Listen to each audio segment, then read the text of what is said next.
مشاهدينا الأفاضل، طابت أوقاتكم. من الفضاء الإريتري نحييكم ونقدم إليكم نشرة الأخبار لهذه الفترة، والتي نستهلها بأهم وأبرز العناوين. دعوة لترشيد استهلاك المياه في الإقليم الأوسط.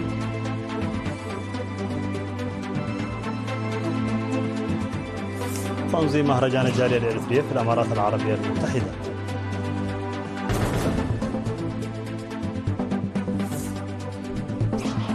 نجاح حملة مكافحة ختان الإناث في إقليم عنسب.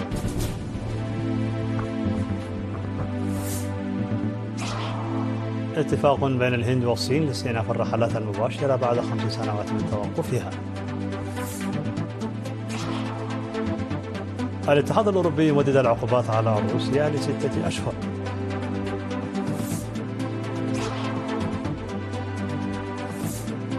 ميلوني توقع اتفاقيات اقتصادية مع السعودية بقيمة 10 مليارات يورو. مرحبا بكم من العناوين إلى التفاصيل. دعا مسؤول البنية التحتية الزراعية في قسم التنمية العمرانية بالإقليم الأوسط المهندس أبراهام دانييل قرى الإقليم إلى العمل بجدية لإدارة الموارد المائية، وأضاف أن الإقليم يوجد فيه 87 سدا و45 حافيرا بسعة تخزينية إجمالية تزيد عن 69.4 مليون متر مكعب، كما يقدم 12 سدا خدمات مياه الشرب للمواطنين، و75 سدا لري الأراضي الزراعية، و45 حافيرا لسقي الماشية والاستهلاك المنزلي. وقال أن إدارة التنمية العمرانية ركزت عام 2024 على بناء سدي عرب ربوع ودرفو، حيث تم اكتمال بناء سد عرب ربوع وإنجاز حوالي 85% من سد درفو. وذكر أن السدود ستسهم بشكل كبير في تطوير البساتين بالمنطقة إلى جانب توفير مياه الشرب والسقي، وأشار إلى بناء حوالي 90 من الحواجز الأسمنتية لإصلاح المنحدرات المائية الكبيرة. وفيما يتعلق بالخطط المستقبلية، أشار إلى إطلاق عملية بناء 5 سدود في زقب وعد بديل وشندبلق وزاقر وشاقوت في عام 2025.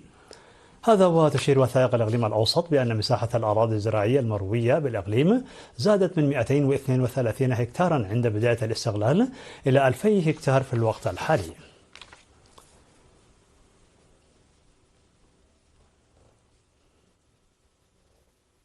نظم في الفترة من 24 وحتى 26 من يناير بمدينة دبي المهرجان السنوي للإريتريين المقيمين في الأمارات العربية المتحدة تحت شعار ضمان السلام بالتصدي. اشتمل المهرجان مناشط رياضية شارك فيها نحو 130 طفل، وبرامج ثقافية وفنية، وعروض أزياء ومنتجات التراث الإريتري، وأدوات منزلية، وقرى الأطفال للجاليات الإريترية في دبي والأمارات الشمالية وأبو ظبي. وقال رئيس الجالية الإريترية في دبي والأمارات الشمالية السيد عمر محمود في افتتاح المهرجان أن مهرجاناتنا السنوية تسهم في ربط مواليد المهجر مع ثقافة وتراث وطنهم وتنشئتهم على القيم الإريترية. وذكر الجاليات على العمل بقوة لتنظيم هذا التجمع الوطني الرابط بين الأجيال بفعالية أكبر. من جانبه وجه رئيس الجالية الإريترية في أبو ظبي السيد الأمين علي محمد رسالة مماثلة. حضر مراسم افتتاح المهرجان القائمة بأعمال السفارة الإريترية في أبو ظبي السيدة سعيدة محمد طه، ومسؤول مكتب القنصلية العام لإريتريا في دبي والأمارات الشمالية السيد محمد محمود سليم، ومسؤول الشؤون المجتمعية والعامة في الأمارات العربية المتحدة السيد تسفو قبر تنسائي.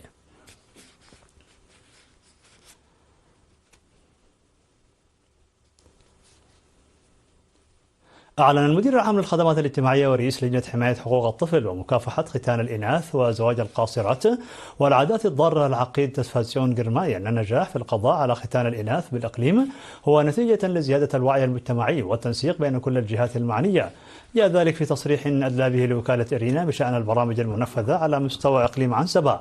وقال العقيد تسفازيون أنه تم إعلان 8 مديريات من أصل 9 مديريات خالية من الختان بفضل حملات التوعية المكثفة المصحوبة بالصور المتحركة والثابتة والمنشورات لتنفيذ الإعلان القانوني رقم 158 للعام 2007. وذكر أنه بناء على ذلك تم إعلان خلو مديريتي أصمات وهبرو من ختان الإناث عام 2017، ومديريتي عتكليزان وحلحل عام 2022، ومديريات عيلة برعد وكرن وحمل مالو وقلب عام 2024، وتبقت فقط مديرية حقات. وأشاد بالجهود المنسقة التي تبذلها وزارة العمل والرعاية الاجتماعية ووزارة الصحة والاتحاد الوطني للمرأة على مستوى الإقليم لإنجاح هذه العملية.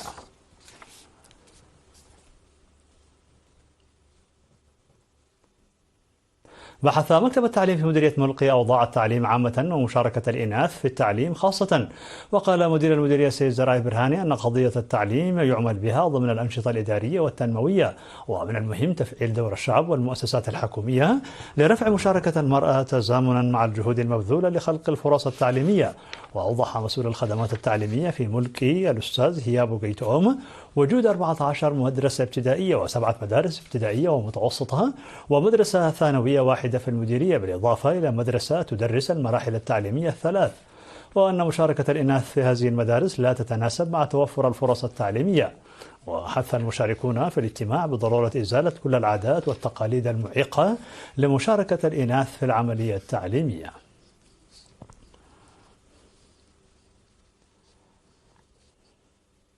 استشهد في 27 من يناير عضو الكونفدرالية الوطنية لعمال إريتريا ومسؤول قسم علاقات العمل المناضل محمد إدريس محمود باناي إثر علة مفاجئة عن عمر ناهز 66 عاما.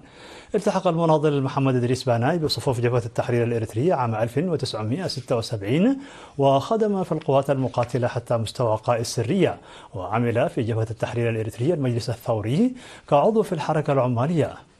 انضم المناضل الشهيد محمد إدريس باناي بعد الاستغلال إلى الحكومة الإريترية المؤقتة عام 1992 وعمل حتى استشهاده في الكونفدرالية الوطنية للعمال في مختلف أقسام الكونفدرالية بمستوى اللجنة التنفيذية.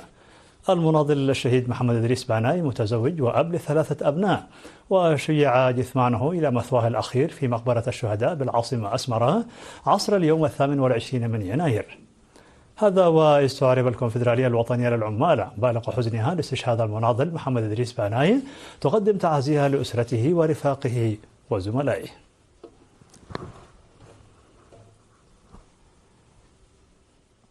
مشاهدينا الفاضل، كانت هذه الأخبار الداخلية. فاصل قصير ونوافيكم بالأخبار العالمية. ابقوا معنا.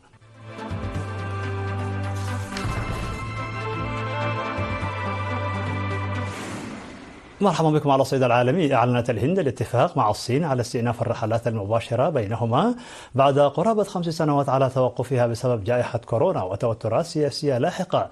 وجاء الإعلان في ختام زيارة لوزير الخارجية الهندي إلى نيودلهي في مؤشر جديد على تحسن في العلاقات المتوترة بين أكبر دولتين في العالم من حيث عدد السكان. والوزير فيكرام مصري أكبر دبلوماسي هندي يزور الصين منذ اشتباك بين جنود البلدين في الهيمالايا على حدودهما المشتركة في عام 2020 مما أدى إلى تدهور العلاقات بينهما. وجاء في بيان لوزارة الخارجية الهندية أن زيارة موفد كبير إلى بكين أسفرت عن الاتفاق من حيث المبدأ على استئناف الخدمات الجوية المباشرة بين البلدين. وأكد بيان الوزارة الهندية أن الطرفين اتفقا على تعزيز الجهود الدبلوماسية لاستعادة الثقة المتبادلة ولحل قضايا تجارية واقتصادية عالقة.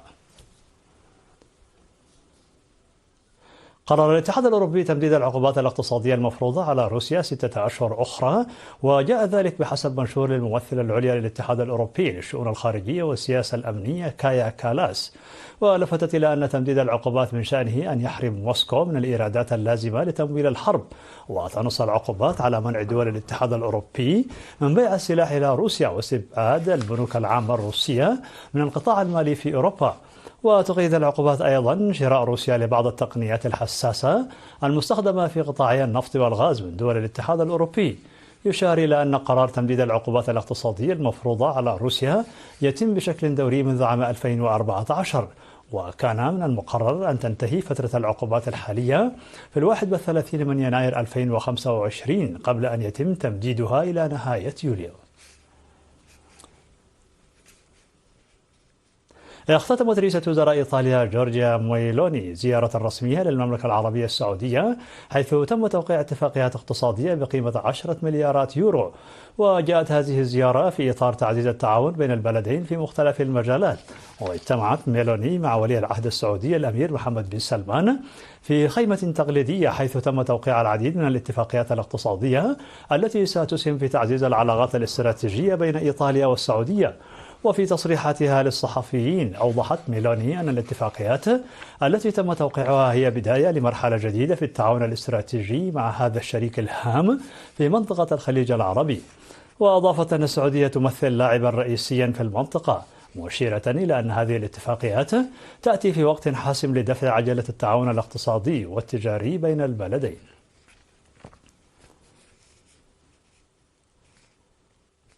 في الخبر الأخير حذر الرئيس الأمريكي دونالد ترامب من خطورة تطبيق الذكاء الاصطناعي منخفض الكلفة الذي طورته شركة ديب سيك الصينية، قائلا أنه بمثابة جرس إنذار للشركات الأمريكية في سيليكون فالي، بينما بدأ كبار المستثمرين بالشركات التكنولوجية في حالة تشبه الصدمة.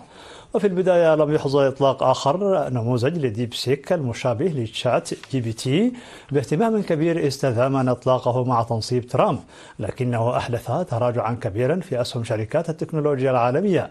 وحقق روبوت الدش الصيني المعتمد على الذكاء الاصطناعي انتشارا كبيرا نهاية الأسبوع، ليصبح التطبيق المجاني الأكثر تحميلا في سوق التطبيقات التابع لشركة أبل بالولايات المتحدة الأمريكية، ويحل مكان شات جي بي تي الذي طورته شركة أوبن اي. ويحمل الأمر أهمية بالغة نظرا إلى أن ازدهار الذكاء الاصطناعي الذي لعب إطلاق شات جي بي تي أواخر عام 2022 دورا أساسيا فيه، حول انفيدا إلى إحدى شركات العالم الأعلى قيمة. في نهاية النشر لكم تذكير بأبرز ما جاء فيها من عناوين. دعوة لترشيد استهلاك المياه في الإقليم الأوسط.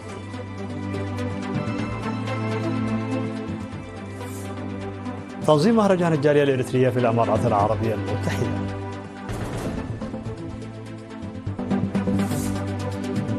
نجاح حملة مكافحة ختان الإناث في إقليم عنسبة.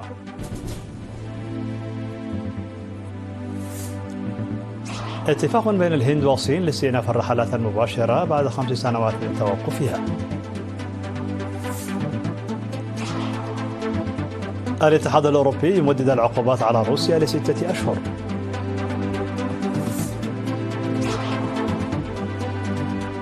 ميلوني توقع اتفاقيات اقتصادية مع السعودية بقيمة 10 مليارات يورو. مشاهدينا الأفاضل، بهذا نكون قد وصلنا بكم إلى نهاية النشرة. شكرا على حسن المتابعة، دمتم بألف خير.